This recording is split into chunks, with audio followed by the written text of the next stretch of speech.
Stroke sering disebut pencuri karena dapat mencuri atau merampas fungsi tubuh seseorang seperti kemampuan berbicara, bergerak, atau berpikir secara tiba-tiba dalam waktu singkat. Kondisi ini terjadi karena aliran darah ke otak terganggu, menyebabkan sel-sel otak mati karena kekurangan oksigen, sehingga area otak yang rusak tidak bisa berfungsi sebagaimana mestinya. Namun, bagi sebagian penyintas stroke, bertahan hidup hanyalah awal dari perjuangan yang sesungguhnya. Salah satu komplikasi neurologis yang paling berat adalah lock-in syndrome atau LIS, yaitu kondisi ketika seseorang kehilangan hampir seluruh kemampuan menggerakkan tubuh dan berbicara akibat kerusakan pada batang otak.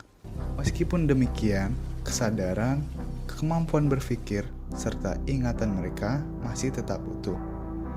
Bayangkan, pasien dapat mendengar setiap percakapan di sekelilingnya, memahami apa yang sedang terjadi, bahkan ingin menyampaikan rasa sakit, lapar, haus, atau sekedar mengatakan iya dan tidak.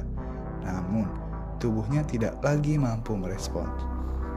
Dalam banyak kasus, satu-satunya kemampuan yang masih dapat dikendalikan hanyalah gerakan mata vertikal dan kedipan mata. Sayangnya, sebagian besar alat bantu komunikasi yang tersedia saat ini masih mengandalkan gerakan tangan, sentuhan layar, atau teknologi pelacakan mata yang relatif mahal.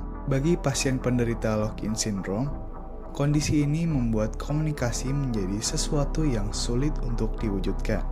Berasal dari permasalahan tersebut, kami mengembangkan EcoGlance, sebuah sistem komunikasi berbasis embedded system dan Internet of Things yang memungkinkan pasien menyampaikan kebutuhannya hanya melalui pola kedipan mata.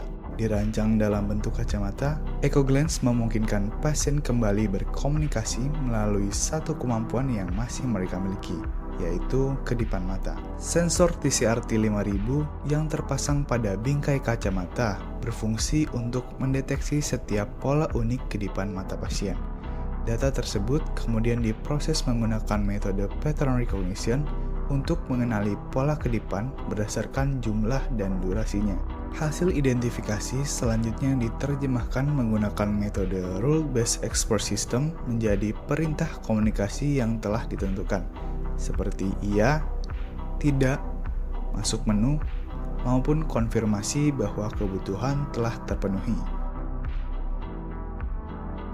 Ketika pasien ingin menyampaikan suatu kebutuhan, pasien cukup melakukan pola kedipan untuk masuk ke menu komunikasi. Selanjutnya, sistem akan membacakan pilihan kebutuhan satu persatu melalui modul Dev Player Mini. Pasien kemudian memberikan konfirmasi menggunakan pola kedipan yang telah ditentukan. Setelah pilihan sesuai, sistem akan mengakhiri menu dan secara otomatis mengulang kebutuhan pasien melalui keluaran suara setiap beberapa detik hingga pasien memberikan konfirmasi bahwa kebutuhannya telah terpenuhi. Tidak hanya membantu komunikasi, EcoGlance juga dilengkapi dengan sistem monitoring berbasis Internet of Things. Seluruh hasil komunikasi dikirim menuju dashboard sehingga keluarga maupun tenaga medis dapat memantau kondisi pasien secara real-time. Selain itu, sensor MPU 6050 memantau perubahan posisi kepala pasien, sedangkan sensor FSR 402 digunakan saat sesi rehabilitasi untuk mengukur kekuatan kontraksi otot pipi sebagai indikator perkembangan hasil terapi. Melalui dashboard EcoGlance, pengguna dapat melihat status perangkat, riwayat komunikasi pasien, perubahan posisi kepala, serta grafik perkembangan kekuatan otot pipi. Informasi tersebut membantu pengguna memberikan respon yang lebih cepat dan mendukung tenaga medis dalam memantau perkembangan kondisi pasien secara lebih efisien. EcoGlance bukan hanya sekedar perangkat komunikasi, tetapi sebuah jembatan yang menghubungkan kembali pasien dengan keluarga dan tenaga kesehatan. Dengan memanfaatkan embedded system dan Internet of Things, kami berharap EcoGlance dapat menjadi solusi komunikasi yang mampu menghubungkan kembali pasien lock-in syndrome dengan orang-orang tercintanya. Karena setiap manusia berhak untuk didengar, meskipun tanpa mampu mengucapkan sepatah kata.